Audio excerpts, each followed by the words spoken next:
ఆర్థికంగా ఎదిగిన మూలాలు మరవద్దని సీఎం చంద్రబాబు అన్నారు. విజయవాడలో ఏర్పాటు చేసిన ఖాదీ సంత కార్యక్రమంలో సీఎం మాట్లాడారు.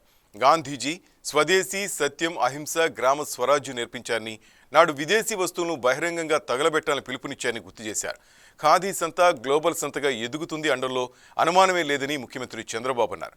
ప్రపంచంలో ఏ దేశంలో లేని విధంగా కుటుంబ విలువలు భారత్లో ఉన్నాయని అన్నారు.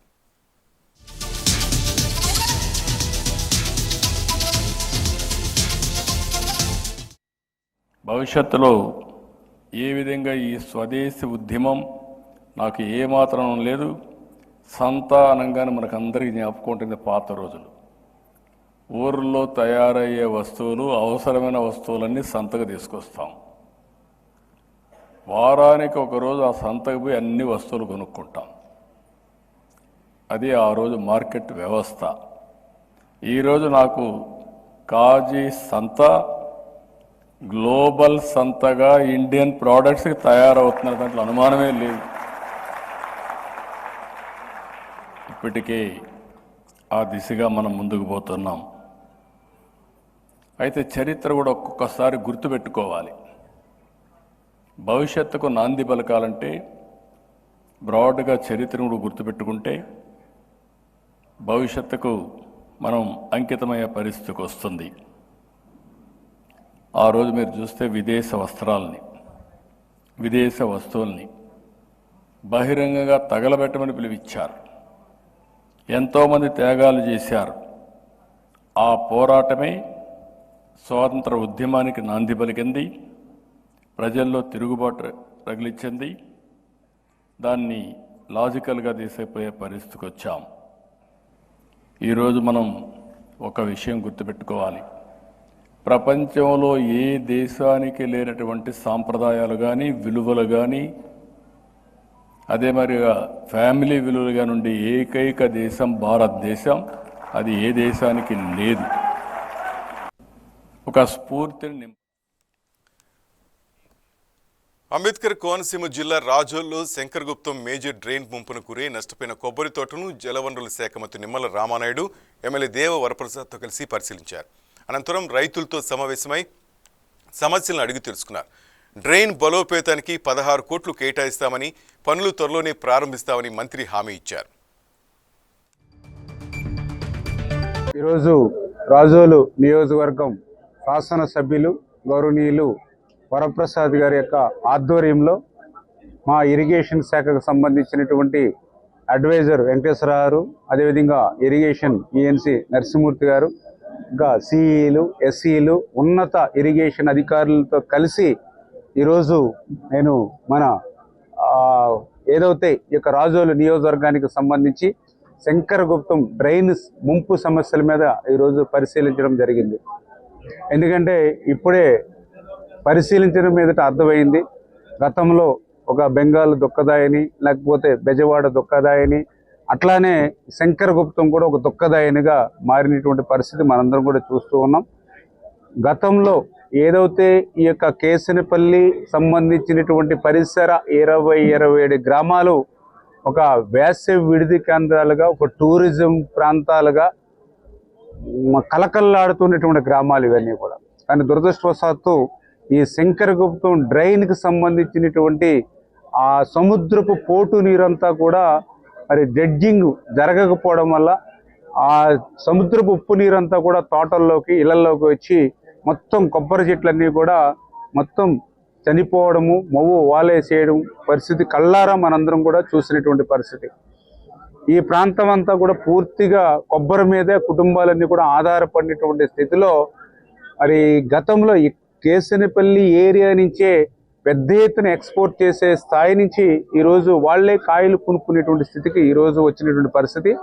ఇక్కడ పరిస్థితి స్వయంగా ముఖ్యమంత్రి చంద్రబాబు నాయుడు గారికి, అదేవిధంగా ఉప ముఖ్యమంత్రి పవన్ కళ్యాణ్ గారి దృష్టికి రావడం, అదేవిధంగా మేము కూడా వాళ్ళతో మాట్లాడిన తర్వాత ఈ సమస్యను పరిష్కరించాలనేటువంటి నిర్ణయం తీసుకోవడం, అదేవిధంగా శాసనసభ్యులు కూడా రైతు నాయకులతో కలిసి మరి మాతో కూడా 2 నెలల క్రితం మరి పాలకులు విచ్చేసి సమస్య మీద కష్టాలు మాకు చెప్పినటువంటి స్థితిలో దీని మీద కూడా ఒక ఎస్టిమేషన్స్ ఏదైతే ఈ యొక్క శంకరగుప్తంకు సంబంధించి 22.9 కిలోమీటర్లు పొడవు ఉంటే దానిలో మధ్యలో 8.5 నుంచి 16.5 కిలోమీటర్ల వరకు ఏదైతే డ్రెడ్జింగ్ జరగలేదో దాన్ని డ్రెడ్జింగ్ చేయడానికి 9.47 కోట్లు 9.47 కోట్లకి ఎస్టిమేషను. అదేవిధంగా డ్రెడ్జింగ్ తర్వాత ఇరువైపులో కూడా బండ స్ట్రెంగ్థనింగ్ కోసం ఒక 6 కోట్ల రూపాయలు, మొత్తం 16 కోట్ల రూపాయల కోసం ఎస్టిమేషన్లు వేసి ఆల్రెడీ ఏదైతే ఇక్కడ డిఈ నుంచి, ఎస్సీ నుంచి, సిఈ నుంచి, ఈఎన్సీ నుంచి, ఇరిగేషన్ డిపార్ట్మెంట్ నుంచి ఫైనాన్స్కి ఈ నెల 15 రోజుల్లో కూడా ఫైల్ని నేనే క్లోజ్ మానిటరింగ్ చేసి పంపించడం జరిగింది. పశ్చిమ గోదావరి జిల్లా ఉండిలో 85 లక్షల రూపాయల వ్యయంతో నూతన అగ్రి టెస్టింగ్ ల్యాబ్ను రాష్ట్ర కేంద్ర ప్రభుత్వాల సహకారంతో శాసనసభ ఉపసభాపతి రఘురామకృష్ణరాజు, కలెక్టర్ చదలవాడ నాగరాణి ప్రారంభించారు. ఈ ల్యాబ్లో విత్తనాలు, ఎరువులు, పురుగు మందుల నాణ్యత పరీక్షలు పూర్తిగా ఉచితంగా అందుబాటులో ఉంటాయని డిప్యూటీ స్పీకర్ తెలిపారు. వ్యవసాయ, ఆక్వా రైతులు ఈ సేవలను వినియోగించుకోవాలని సూచించారు. ప్రజల ఆరోగ్యం కోసం ఆర్గానిక్ పంటలపై దృష్టి సారించి త్వరలో ప్రత్యేక స్టాల్స్ ఏర్పాటు చేయనున్నట్లు ప్రకటించారు. విజయదశమి శుభాకాంక్షలు. ఈరోజు విజయదశమితో పాటు మహాత్మా గాంధీ గారి జయంతి, అలాగే జై జవాన్ జై కిసాన్ నినాదం ఇచ్చిన లాల్ బహదూర్ శాస్త్రి గారి జయంతి. ఈ సందర్భంగా ఇంటిగ్రేటెడ్ అగ్రి టెస్టింగ్ ల్యాబొరేటరీ గ్రామాలకి వ్యవసాయం చాలా అవసరం. వ్యవసాయానికి సజావుగా సాగాలంటే టెస్టింగ్ ఇంకా అవసరం. సో అవసరాలన్నీ గుర్తించి కేంద్ర రాష్ట్ర ప్రభుత్వ సహకారంతో సుమారు 85 లక్షల రూపాయల వ్యయంతో ఇంటిగ్రేటెడ్ ల్యాబ్ ఈరోజు మనం ప్రారంభించుకోవడం జరిగింది. వ్యవసాయానికి సంబంధించి, అలాగే త్వరలో ఆక్వాకల్చర్కి రైతులకు ఎటువంటి టెస్ట్ సదుపాయాలు కావాలన్నా సరే వారు ఇక్కడికి వస్తే ఉచితంగా పరీక్షలు చేయించుకోవచ్చు. అలాగే ఈరోజు ప్రజల ఆరోగ్యం దృష్ట్యా ఆర్గానిక్ వెజిటబుల్స్ కల్చర్ని స్పెషల్ ఫోకస్ ఇవ్వాలని, అలాగే ప్రతి మండలంలో టు స్టార్ట్ విత్ ఒక అవుట్లెట్కి ఒక ప్లేస్ ఇచ్చి ఆర్గానిక్ రైతులను ఎంకరేజ్ చేయాలని కూడా ఇప్పుడే కలెక్టర్ గారు, జాయింట్ కలెక్టర్ గారితో పాటు అగ్రికల్చర్ శాఖ అధికారులు పీరియాడికల్గా వాళ్ళు కూడా టెస్ట్ చేసి ఆరోగ్యకరమైన ఆహారం, కూరగాయలు అందించే దిశగా కూడా ఒక మంచి ఆలోచన వచ్చింది. త్వరలో రాబోయే నెల రోజుల్లో 4 మండలాల్లో కూడా ఈ మన స్టాల్స్, వెజిటబుల్ స్టాల్స్ని ఏర్పాటు. ఇక పాయకరావుపేట నియోజకవర్గం పరిధిలో మెగా డీఎస్సీలో ఎంపికైన ఉపాధ్యాయులకు హోంమంత్రి అనిత సన్మానం చేశారు. మెగా డీఎస్సీని అడ్డుకోవడానికి 140 కోర్టు కేసులు వేశారని, కానీ మంత్రి ఒక తపస్సుల ప్రక్రియ పూర్తి చేశారని అనిత అన్నారు. చంద్రబాబు ముఖ్యమంత్రిగా ఉన్నప్పుడే తాను టీచర్గా పనిచేశానని, ఇప్పుడు తాను ఆయన మంత్రివర్గంలో ఉన్నానని సంతోషం వ్యక్తం చేశారు. పాయకరావుపేట నియోజకవర్గంలో దసరా సందర్భంగా అందరికీ కూడా పండగ ముందే వచ్చింది అన్నట్టుగా డిఎస్సి మొన్న సెలెక్ట్ అయిన చాలా మంది 16,000 మందికి పైగా సెలెక్ట్ అయిన డిఎస్సి వాళ్ళందరికీ కూడా ముఖ్యమంత్రి చంద్రబాబు నాయుడు గారు, అదేవిధంగా గౌరవ విద్యాశాఖ మంత్రి సోదరులు లోకేష్ బాబు గారి చేతుల మీదుగా మన అపాయింట్మెంట్ ఆర్డర్స్ ఇవ్వడం జరిగింది. అయితే ఈ రోజు వాళ్ళందరూ కూడా పండగ మంచి వాతావరణంలో చేసుకుంటున్న ఈ సందర్భంలో వాళ్ళందరినీ కూడా సత్కరించుకోవాలి. ఎందుకంటే సుమారుగా కొన్ని సంవత్సరాలుగా డిఎస్సి తీయక చాలా మంది నిరుద్యోగులు డిఎస్సి ఎప్పుడు తీస్తారా అని వెయిట్ చేసి, మొన్న ఎన్డీఏ కూటమి వచ్చిన తర్వాత తీసిన డిఎస్సిలో పాయకరావుపేట నియోజకవర్గం నుంచి 147 మంది ఈ రోజు వాళ్ళకి అందరూ కూడా పోస్టింగ్ సాధించడం జరిగింది, ఉద్యోగాలు పొందడం జరిగింది. వాళ్ళందరినీ కూడా ఈ రోజు దసరా పండుగ సందర్భంగా వాళ్ళందరినీ పిలిచి వాళ్ళందరికీ కూడా సన్మానం చేసి వాళ్ళందరికీ కూడా వాళ్ళు అడుగు పెట్టబోయే కొత్త జీవితానికి ఆల్ ది బెస్ట్ చెప్తూ ఈ రోజు ఒక కార్యక్రమానికి శ్రీకారం చుట్టడం జరిగింది. దీనికి 147 మంది అభ్యర్థులు కూడా హాజరవడం, వాళ్ళతో పాటు వాళ్ళ ఫ్యామిలీస్ కూడా హాజరవడం జరిగింది. చాలా మంచి పండుగ వాతావరణంలో ఈ కార్యక్రమం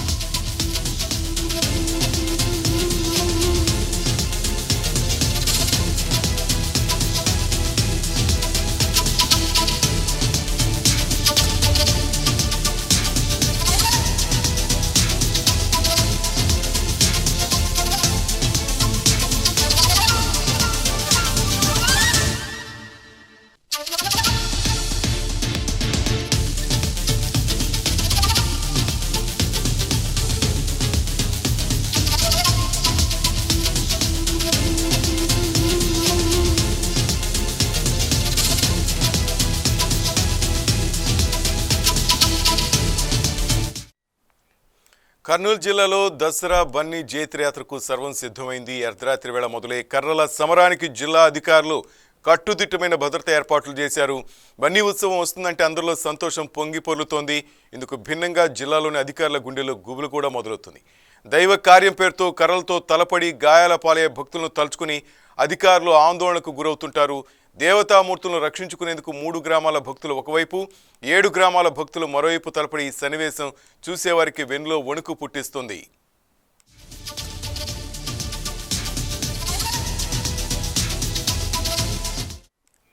కర్నూలు జిల్లా హోళగుంద మండలంలోని దేవరగట్లో సుమారు 800 అడుగుల ఎత్తైన కొండపై వెలిసిన మాల మల్లేశ్వర స్వామి దసరా బన్నీ ఉత్సవానికి ఎంతో ప్రాముఖ్యత ఉంది. స్వామి దేవతామూర్తులను కాపాడుకోవడానికి నెరణికి తండ, కొత్తపేట గ్రామాల భక్తులు ఒకవైపు, అరికెర తండ, సుళువాయి, ఎల్లార్తి, కురుకుంద, బిలేహాళ్, విరుపాపురం తదితర గ్రామాల భక్తులు మరోవైపు కర్రలతో తలపడతారు. ఈ క్రమంలో జరిగే దైవ కార్యంలో పదుల సంఖ్యలో భక్తులు గాయపడడం పరిపాటిగా మారింది. ఇలా గాయపడిన భక్తులను స్థానికంగా ఏర్పాటు చేసిన వైద్య శిబిరంలో వైద్యం అందిస్తారు. పరిస్థితి విషమంగా ఉన్న వారిని పట్టణాలకు తరలిస్తారు. చాలామంది భక్తులు గాయాల పాలైనా స్థానికంగా దొరికే బండారు అంటే పసుపు పూసుకుని ఎలాంటి చికిత్స పొందకుండానే వెళ్ళిపోతారు. బన్నీ ఉత్సవంలో హింస చెలరేయకుండా పోలీసులు కట్టుదిట్టమైన చర్యలు చేపట్టారు. అటు దేవరగట్లో దాదాపు 800 మంది పోలీసులతో బందోబస్తు ఏర్పాట్లు చేశారు. దేవరగట్టుకు వెళ్లే మార్గంలో 5 చెక్ పోస్టులు, 10 పికెట్లు కూడా ఏర్పాటు చేశారు. దేవరగట్లో అడుగడుగునా సీసీ కెమెరాలు ఉండేలా 100 సీసీటీవీలతో నిఘా ఉంచారు. 5 డ్రోన్లతో పరిస్థితిని సమీక్షనున్నారు. అలాగే 50 పడకల తాత్కాలిక వైద్య శిబిరాన్ని సైతం ఏర్పాటు చేశారు.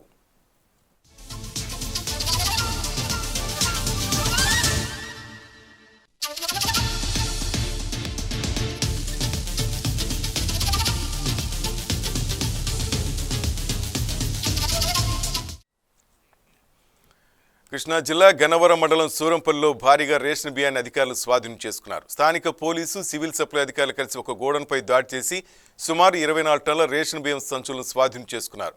అక్రమ రవాణా జరుగుతుందన్న సమాచారం మేరకు అధికారులు ఈ దాడి చేపట్టారు. రేషన్ బియ్యాన్ని గోదాములో దాచిపెట్టి నల్లబజార్లో విక్రయిస్తున్న వ్యాపారిపై కేసు నమోదు చేశారు.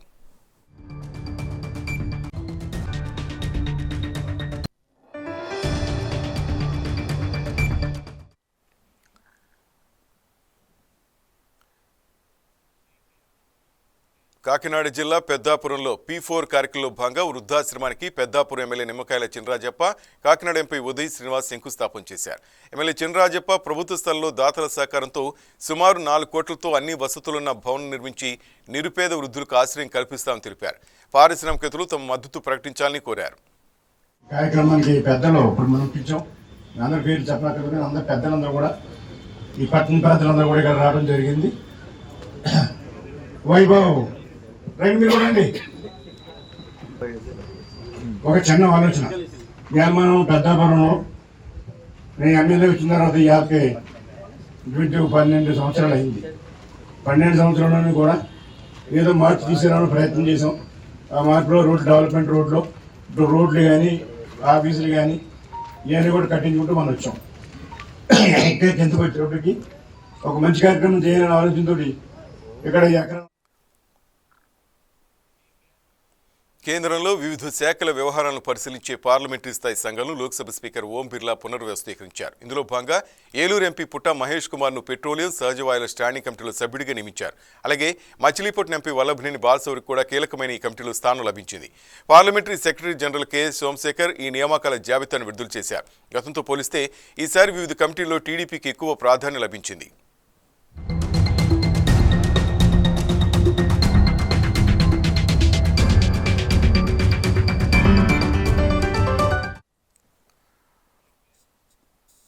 బ్రహ్మోత్సవాల సందర్భంగా తిరుమల శ్రీవారికి కానుకల ద్వారా 25.12 కోట్ల హుండీ ఆదాయం వచ్చిందని టీటీడీ చైర్మన్ బిఆర్ నాయుడు తెలిపారు. 28 లక్షలకు పైగా లడ్డూలు భక్తులకు విక్రయించినట్లు చెప్పారు. టీటీడీ చరిత్రలోనే భక్తులకు ఎలాంటి ఇబ్బంది కలగకుండా అత్యంత బ్రహ్మాండంగా బ్రహ్మోత్సవాలు జరగడం ఇదే మొదటిసారన్నారు.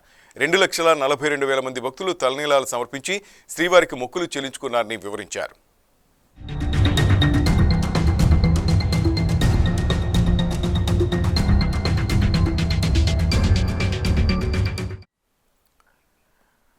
ఇందులో ఇంద్రకీలాద్రిపై దసరా ఉత్సవాలు ఘనంగా ముగిశాయి. దసరా ఉత్సవాల్లో 11 అలంకరణలతో పూజలందుకున్న జగన్మాతకు శాస్త్రోక్తంగా పూర్ణాహుతి నిర్వహించారు. ఆలయ స్థానాచార్యులు విష్ణుబొట్ల శివప్రసాద్ శర్మ పర్యవేక్షణలో పండితులు యాగశాలలో పూర్ణాహుతి, కలశ ఉద్వాసన, ఇతర వైదిక కార్యక్రమాలు నిర్వహించడంతో ఉత్సవాలు పరిసమాప్తమయ్యాయి. దేవాదాయ శాఖ మంత్రి ఆనం రామనారాయణ రెడ్డి, దేవాదాయ కమిషనర్ రామచంద్రమోహన్, ఈవో సీనానాయక్ ఈ కార్యక్రమంలో పాల్గొన్నారు. విజయదశమి రోజున రాజరాజేశ్వరి దేవి అలంకరణలో భక్తులకు దర్శనమిచ్చిన అమ్మవారిని దర్శించుకునేందుకు భక్తులు భారీగా తరలివచ్చారు.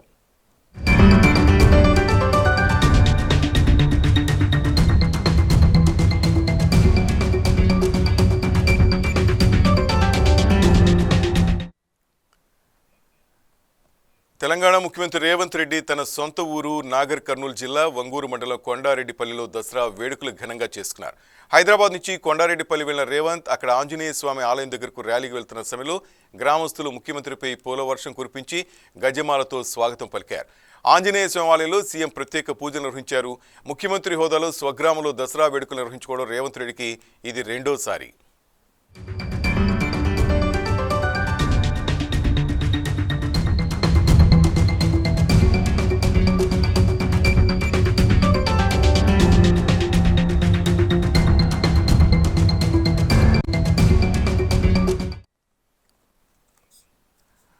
ఇటు బందరుకోటలో కూడా దసరా వేడుకలు ఘనంగా జరిగాయి. దసరా ఉత్సవాలతో బందరుకోట ఆధ్యాత్మిక శోభ సంతరించుకుంది. కోదండరామస్వామి ఆలయంలో మంత్రి కొల్లు రవీంద్ర దంపతులు చండీయాగం చేశారు. లలితాంబ అమ్మవారికి ప్రత్యేక పూజలు చేసి ఆశీస్సులు పొందారు. స్థానికులతో పాటు వివిధ ప్రాంతాల నుంచి వందలాదిగా భక్తజనం తరలివచ్చారు. చండీయాగం తర్వాత భక్తులందరికీ అలసమారాధన కార్యక్రమం నిర్వహించారు.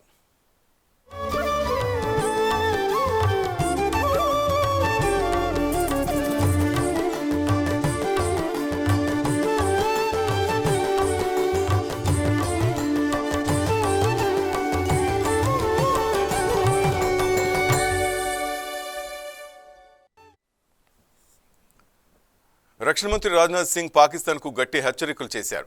సర్క్రిక్ ప్రాంతంలో దాయిదీ సైనిక కార్యకలాపాలను ప్రస్తావించి ఆగ్రహం వ్యక్తం చేశారు. ఏదైనా వక్రబుద్ధి చూపిస్తే దాని ఫలితం తీవ్రంగా ఉంటుందన్నారు.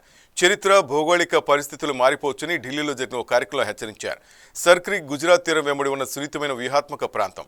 అది రెండు దేశాల మధ్య వివాదాస్పద ప్రాంతం. దాని విషయంలో సుదీర్ఘ కాలంగా ఉన్న వివాదాన్ని పాకిస్తాన్ కావాలని రెచ్చగొడుతుందని తాజాగా రాజ్నాథ్ సింగ్ అన్నారు. చర్చల ద్వారా ఆ వివాదాన్ని పరిష్కరించేందుకు భారత్ ఎన్నో ప్రయత్నాలు చేసింది. ఇటీవల ఆ ప్రాంతం సమీపంలో పాకిస్తాన్ తన సైనికపరమైన మౌలిక సదుపాయాలను విస్తరించిన తీరు దాని ఉద్దేశాలను వెల్లడి చేస్తోందని మంత్రి అన్నారు. ఆ సరిహద్దు ప్రాంతంలో భారత సైన్యం, బీఎస్ఎఫ్ అత్యంత అప్రమత్త పహారా కాస్తున్నాయని రాజ్నాథ్ సింగ్ తెలిపారు.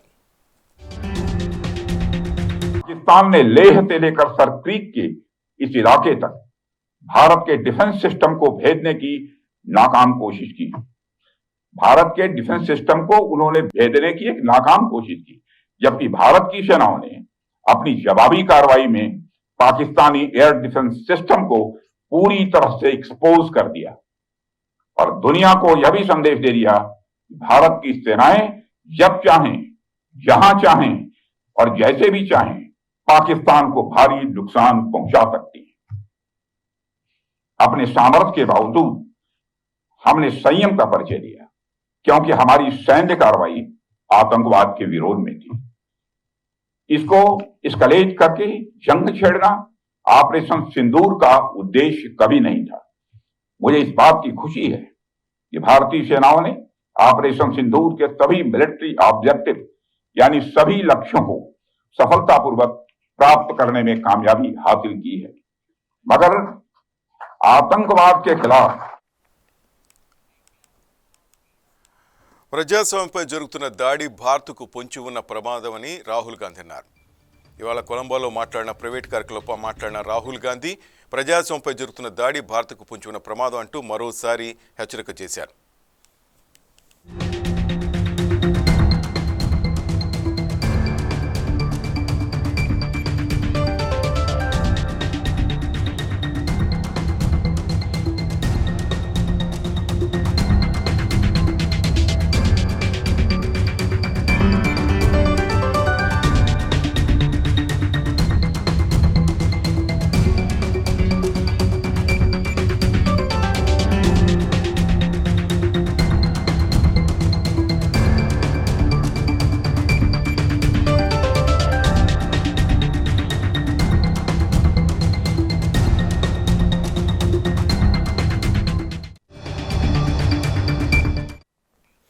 ప్రజాస్వామ్యంపై జరుగుతున్న దాడి భారత్కు పొంచి ఉన్న ముప్పని కాంగ్రెస్ ఎంపీ రాహుల్ గాంధీ మరోసారి తీవ్ర వ్యాఖ్యలు చేశారు.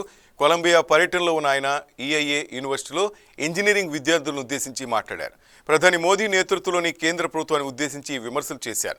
భారత్లో ఎన్నో మతాలు, కులాలు, సంప్రదాయాలు ఉన్నాయని, ప్రజాస్వామ్య వ్యవస్థ ప్రతి ఒక్కరికి చోటు కల్పిస్తుందని, కానీ ప్రస్తుతం ఈ వ్యవస్థ ముప్పేట దాడిని ఎదుర్కొంటోందని అన్నారు.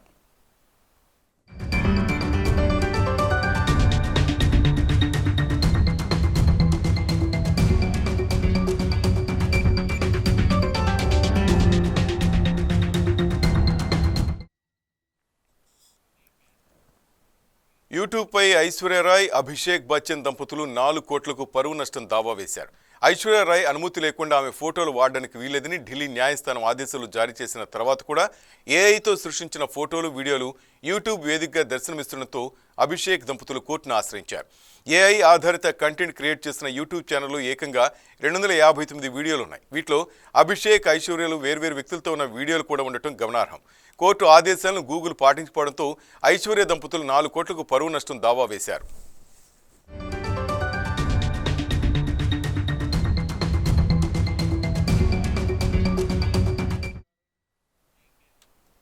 ప్రతి ఇంటికి సౌరశక్తి అందించి విద్యుత్ ఖర్చు తగ్గించడంతో పాటు పర్యావరణ పరిరక్షణ పాటించడం పీఎం సూర్యఘర్ కార్యక్రమం ప్రధాన ఉద్దేశమని తూర్పుగోదావరి జిల్లా కలెక్టర్ కీర్తి చేకూరి తెలిపారు.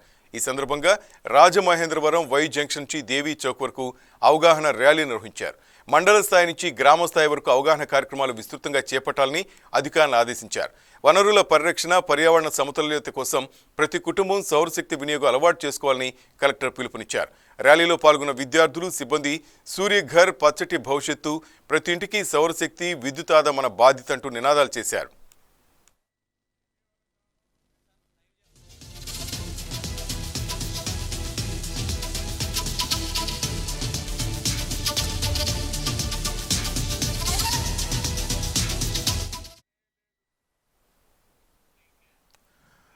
విజయవాడ ఉత్సవం చివరి రోజున ముఖ్యమంత్రి చంద్రబాబు నాయుడు ప్రసంగిస్తున్నారు. లైవ్ చూద్దాం.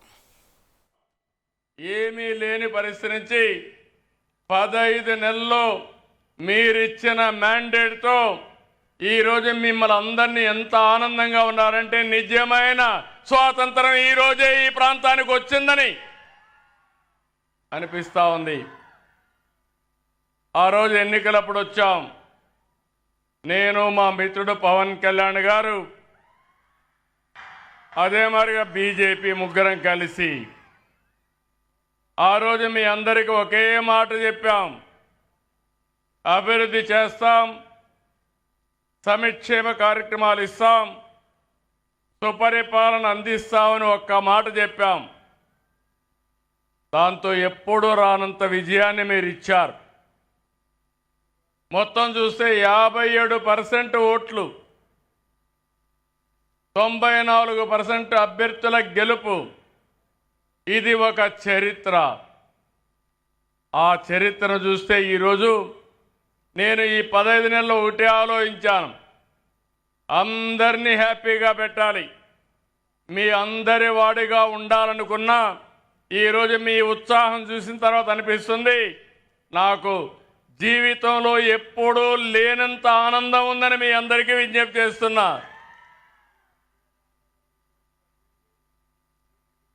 దుర్గమ్మ దసరా ఉత్సవాలు ఎంత బాగా జరుగుతున్నాయంటే నేను మా ఆడబిడ్డలకు స్త్రీ శక్తి కింద ఉచిత బస్సు ఇచ్చాను.